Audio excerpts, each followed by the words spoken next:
Hello friends, Arjun classes में आप लोगों का स्वागत है।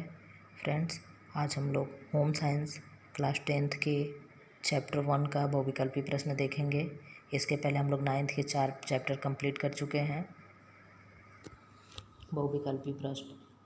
निम्नलिखित बहुविकल्पी प्रश्नों के सही विकल्पों का चुनाव कीजिए।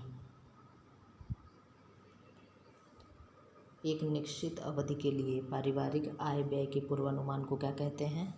पूर्वानुमान को क्या कहते हैं? आय का विवरण, व्यय का विवरण, पारिवारिक बजट, घरेलू हिसाब किताब। तो इसको क्या कहते हैं? पारिवारिक बजट कहते हैं। बजट नहीं, बजट कहते हैं।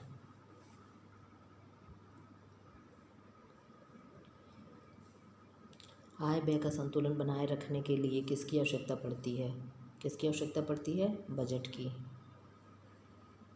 पारिवारिक बजट का कौन सा मुख्य मद नहीं है, या कौन सा बजट का मुख्य मद नहीं है?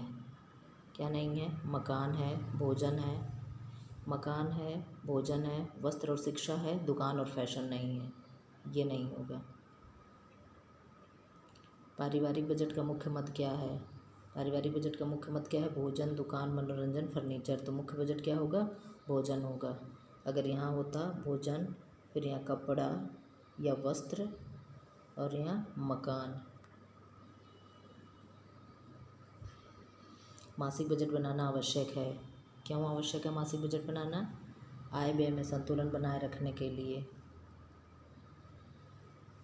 पारिवारिक बजट बनाने का उद्देश्य क्या है? देखिए कितने बार रिपीट हुआ, 11, 12, 14, 15, 16, 17, 18। पारिवारिक बजट बनाने का उद्देश्य क्या है? पारिवारिक बजट बनाने का उद्देश्य क्या है? बचत करना, व्यय पर नियंत्रण करना, आय का ज्ञान, ये सभी। तो क्या होगा? ये सभी। ये सभी। पारिवारिक बजट बनाने के लिए सबसे आवश्यक है, क्या सबसे आवश्यक है? आय में वृद्धि, व्यय पर नियंत्रण, ऋण की व्यवस्था, आय व्यय का पूर्वानुमान। तो क्या होगा? आय व्यय का पूर्वानुमान अगर हम लगा लें तो बजट बनाने में हमें आराम हो जाएगा। बजट बनाने के लिए सबसे आवश्यक है क्या है? आय व्यय का पूर्वानुमान। हम पूर्व में ही अनुमान लगा लें कि कितना खर्च होगा आगे, किसके पढ़ाई पे कितनी खर्च होगी, किसके शादी में कितनी होगी, किसके दवाई पे होगी, दूध के लिए क्या होगा, राशन के लिए क्या होगा। अगर ये हम पूर्व में ये अनुमान लगा लें तो बजट बनाने में सही रहता है।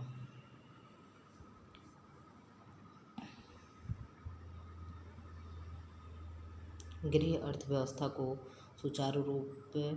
सुचारू बनाने के लिए आवश्यक है, या घर की आर्थिक व्यवस्था को ठीक रखने के लिए आवश्यक है? क्या आवश्यक है? पारिवारिक आय में वृद्धि,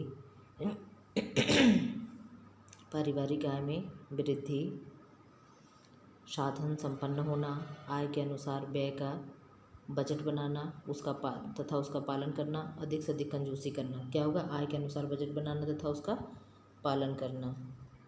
ये होगा सही, ग वाला। पारिवारिक बजट महत्वपूर्ण होता है। किसके लिए होता है? गृहिणियों, पूरे परिवार के लिए, अर्थशास्त्रियों के लिए, समाज सुधारकों के लिए। किसके लिए होता है? सबके लिए होता है। सबके लिए होता है। लोकप्रिय पारिवारिक बजट का सिद्धांत प्रस्तुत किया, किसने किया है? किसने किया है? इनका नाम बहुत ही फेमस है, एंजिल ने। एंजिल ने क्या कहा? जैसे जैसे परिवार का आय बढ़ता जाता है वैसे वैसे खाने पे खर्चे कम होते जाते हैं। पारिवारिक बजट द्वारा अनावश्यक व्यय को क्या कहते हैं?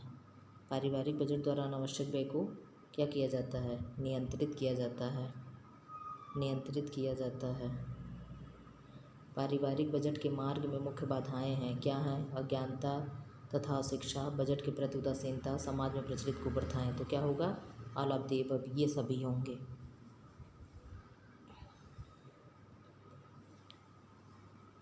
आदर्श बजट माना जाता है या सर्वोत्तम पारिवारिक बजट किसे माना जाता है? किसे माना जाता है? आदर्श बजट। घाटे का बजट नहीं, संतुलित बजट, बचत का बजट, दैनिक बजट। तो किसको मानेंगे? किसको मानेंगे हम? बचत का बजट। बचत के बजट को हम सबसे अच्छा मानेंगे। एंजिल के अनुसार कम आय वर्ग के परिवार की आय का अधिकांश प्रतिशत व्यय इस मद पर होता है। किस पर होता है? भोजन पर। बजट बनाने से पहले आवश्यक है क्या? आय का पूर्वानुमान, आय पर नियंत्रण, व्यय पर नियंत्रण। तो क्या होगा? क्या होगा? आय का पूर्वानुमान।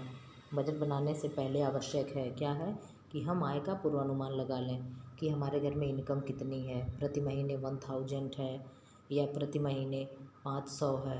हम इसका पहले पूर्वानुमान लगा लें, फिर हम बजट बनाएं तो ये ज़्यादा बेटर होगा।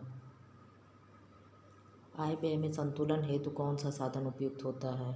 कौन सा होता है? वार्षिक बजट, मासिक बजट, साप्ताहिक बजट, दैनिक बजट। तो सबसे बेटर क्या होता है? मासिक बजट होता है। ये आंसर की हैं, आप लोग देख लीजिएगा, मैंने लगा दी है।